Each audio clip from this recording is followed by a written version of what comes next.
Mark Zuckerberg, the co-founder of Facebook and one of the most famous and influential people in the world, began developing an interest in computers when he was just a child. When he was 12 years old, he created a messaging program called ZuckNet, which allowed the computers between their house and his father's dental office to connect and communicate with each other by transferring messages. The family also used this program to communicate within the house. He was also very interested in creating computer games with his friends just for fun. And as the years passed, he became even more interested and more fascinated by computers, and he continued working and developing programs. While still in high school, he created a music player called Synapse that intelligently recommended other music to the user based on his music taste. Several companies, including Microsoft,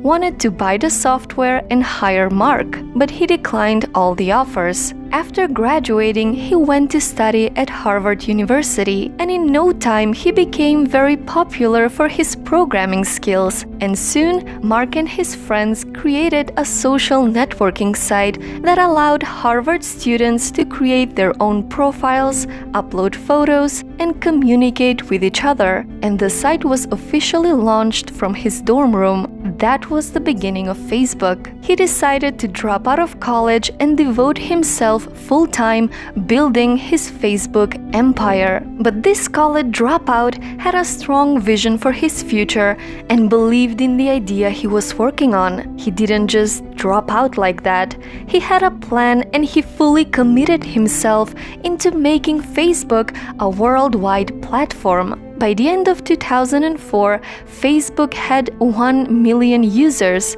By July 2010, the company had 500 million users. And by December 2020, Facebook claimed that it had 2.8 billion monthly active users. But that was not as easy as it sounds. He was 19 when he started Facebook, and he said that he knew nothing about business, about running a company. He didn't even know that he was starting a company. I really knew so little at the time. So many things go wrong when you're starting a company. Often I think people ask what mistakes you should avoid making. My answer to that question is don't even bother trying to avoid mistakes, because you're going to make tons of mistakes. The important thing is actually learning quickly from whatever mistakes you make and not giving up. A lot of us have a really hard time with making the right decision. We are afraid of taking risks and making mistakes, so we tend to wait for the perfect moment to start something. But in a world that is changing really quickly, the only strategy that is guaranteed to fail is not taking risks. How many times we can tell ourselves over and over, "Well, I'm just waiting for the right moment," before it's too late. We might be waiting for the perfect time, but sadly, the time is not waiting for us.